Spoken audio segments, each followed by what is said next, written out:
Hey, welcome back, Sarah. Level 1, Session 7.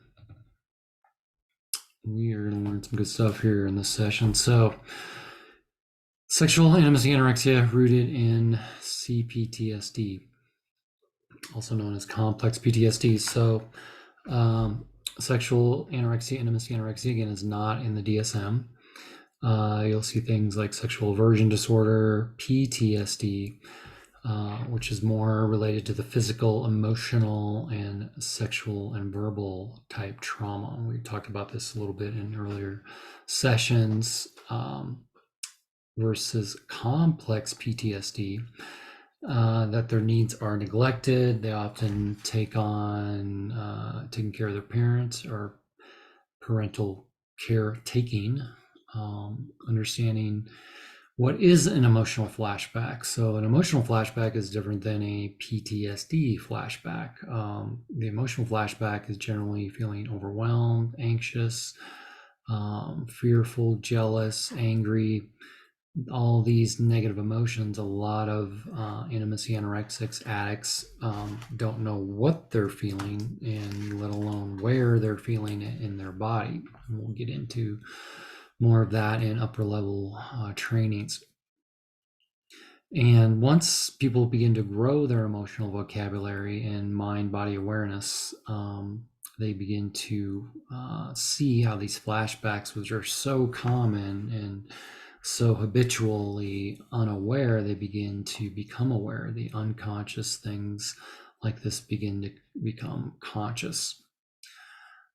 So things like understand their core beliefs, their vows, agreements they have made, or rules or rules, also known as bullshit rules we follow, that clients and us as helpers, clinicians, psychologists, lay leaders are have our own rules, beliefs, rules we live by.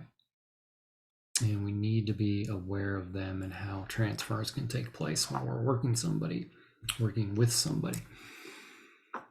All right, so that's where underneath the anorexia. So underneath the acting out, there's the acting in, there's the addiction to being offended, there's now CPTSD, complex PTSD. And under that, eventually we'll get into egoic work. All right, so just briefly here, some things what are some other models similar to this idea of sexual avoidance, aversion?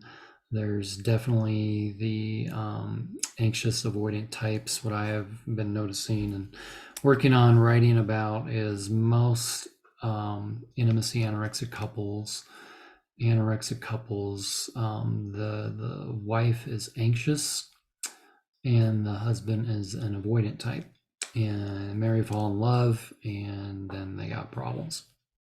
And so this is also known as attachment theory. We're going to look in a little bit more on that and stuff I've written about on reactive attachment disorder on the autistic spectrum. And then there's other things. I'm a big fan of the Gottman Institute, Amen Clinics, Brene Brown. All these have pieces to the puzzle. Okay. I like all of these and the work that's been done from a more logical, scientific perspective, not just faith and feelings, but logic and reason. And then there's love and sex aversion, intimacy, sexual anorexia, which is more the camp that I come from. Medical, physical approach with the DSM. All right, so this is a blog I've written, just kind of an excerpt on understanding sexual anorexia and reactive attachment disorder. So I'm going to be reading through here. So what happens when a child or children with reactive attachment disorder are not identified or receive the help they needed before they become adults? So kids that grew up in the 70s, 80s, and even in the 90s, this I think is going to become less of an issue as mental health progresses. Okay, it's going to be identified quicker. But I think and am noticing a lot of intimacy anorexic adults were unidentified RAD kids. So do untreated attachment disorder children become intimacy anorexics? Are adult intimacy anorexics untreated reactive attachment disorder children?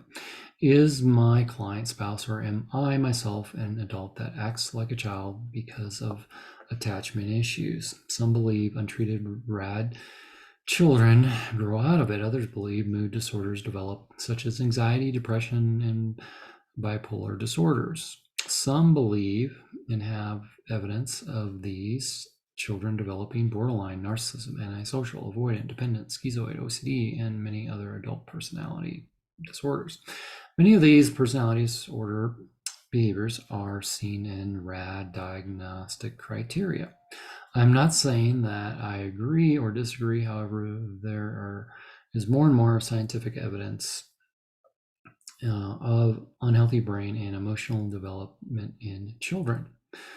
What I am learning is that there are two types of RAD. There's the avoidant and anxious or ambivalent types. I am not going to get into the specific differences, but I want to bring our attention to the behaviors that I see that are similar and in many cases same behaviors that I see working with adults struggling with intimacy anorexia in their marriages. And here they are. So sexual anorexia, intimacy anorexia, aversion that overlap with RAD. So number one, unable to control or express anger or emotions appropriately.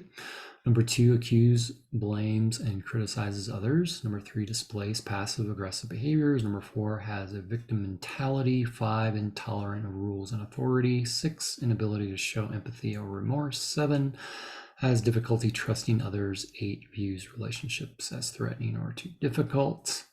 Nine, may have an addiction to cope or create distance. Has grandiose or unrealistic fantasies about themselves and others. Has had many short-term relationships, views relationships as unfair and out of balance, views others as being difficult to understand, may be socially awkward, and have difficulty or inappropriate social boundaries. It's a big one. 15, unable to read social cues and body language. 16, acts impulsively. 17, uses love to reward or punish others. So there at the bottom is a link. Just type in reactive attachment disorder in our Transformed Hearts search window. So with this information, what are we to do?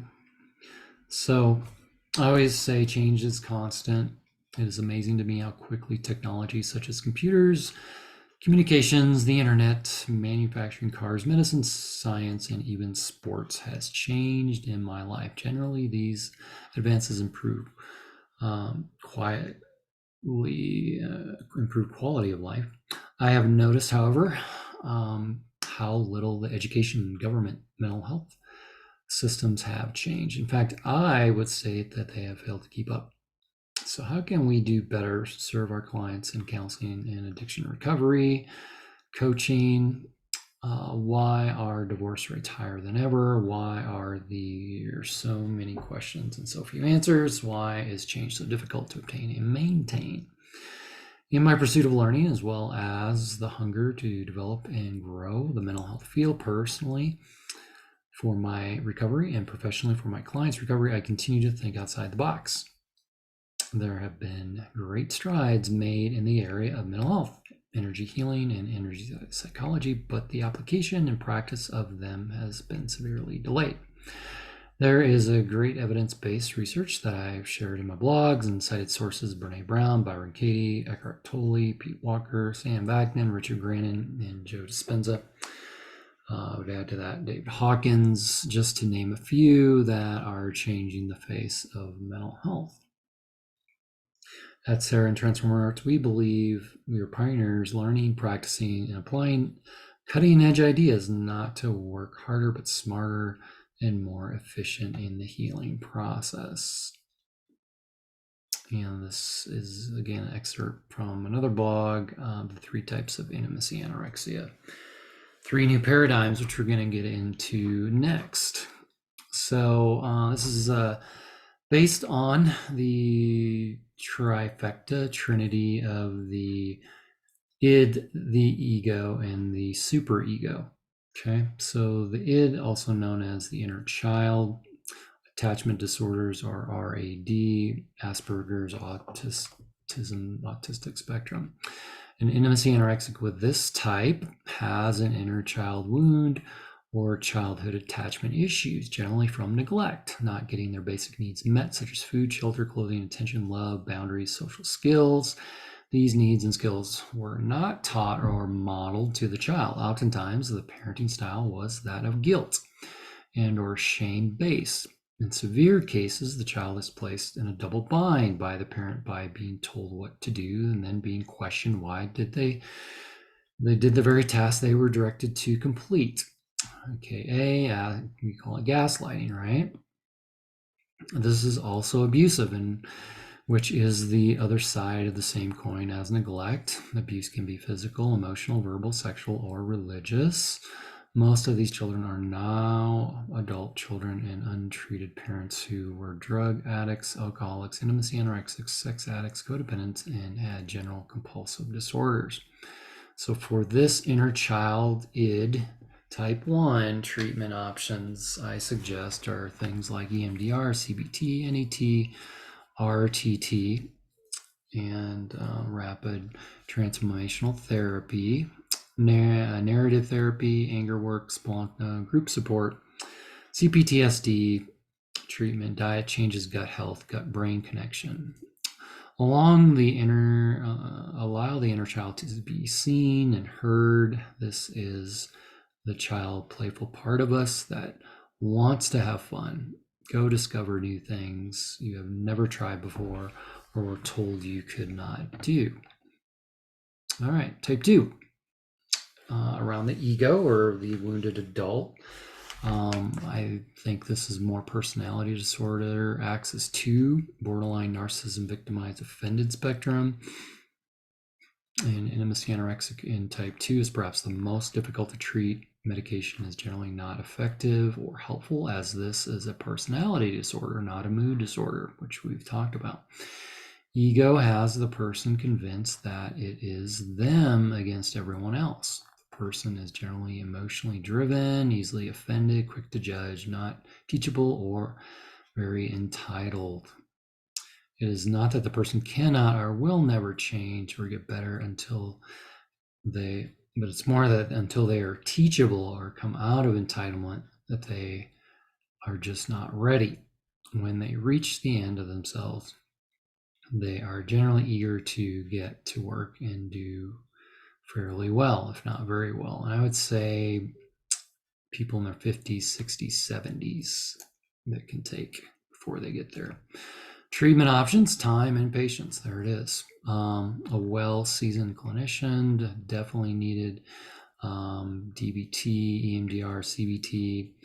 DBT, again, is dialectical behavioral therapy, biofeedback, neurofeedback, specialized support groups, and begin to understand that this type has an addiction to being offended. Very tricky to work with. This is why, as a helper, as a clinician, psychologist, you have to let go of your ego, okay? The need to be right. Some of you are ready for that, and some of you may not be.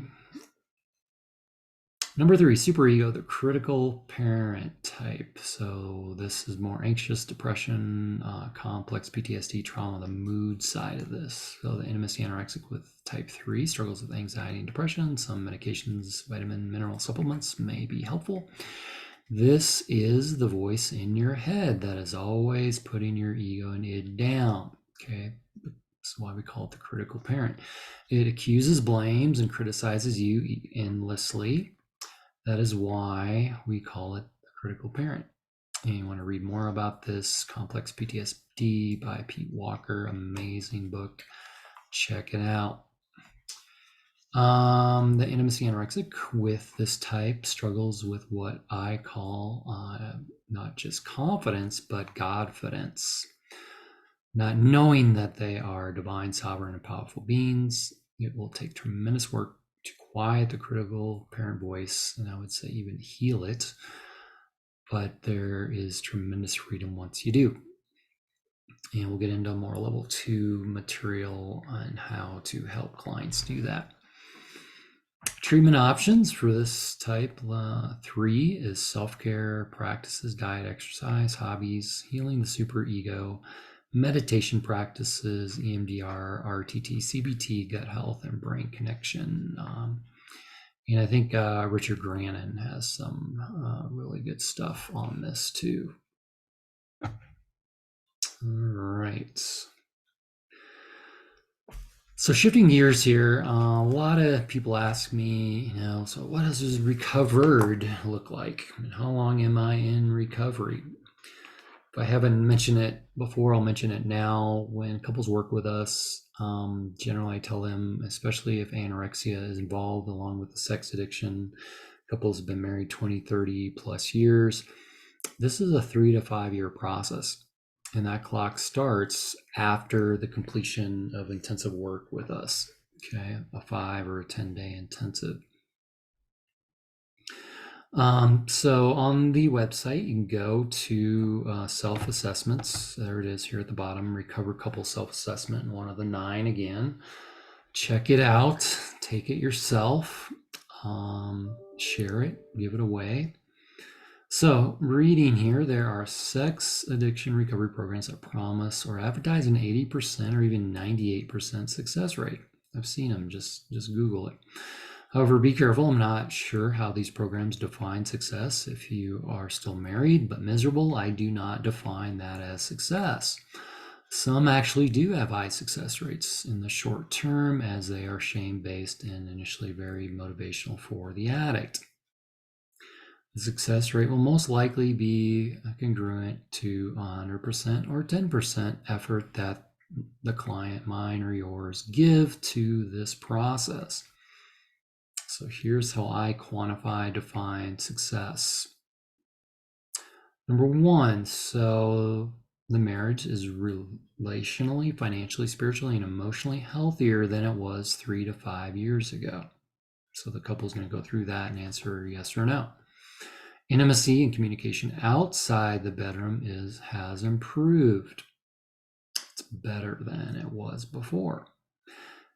3, intimacy with communication inside and outside the bedroom has improved. Both partners have completed the 12 steps or a SMART program or some type of what we call a work group program. Okay, we'll get into that in the next session or two. We're going to address that. Codependency has decreased or has been eliminated. Blaming one another has stopped, and both partners are what I call OICA, obedient, intentional, consistent, and accountable. We talked about that before. Sobriety from his or her acting out has been greater than 1 year.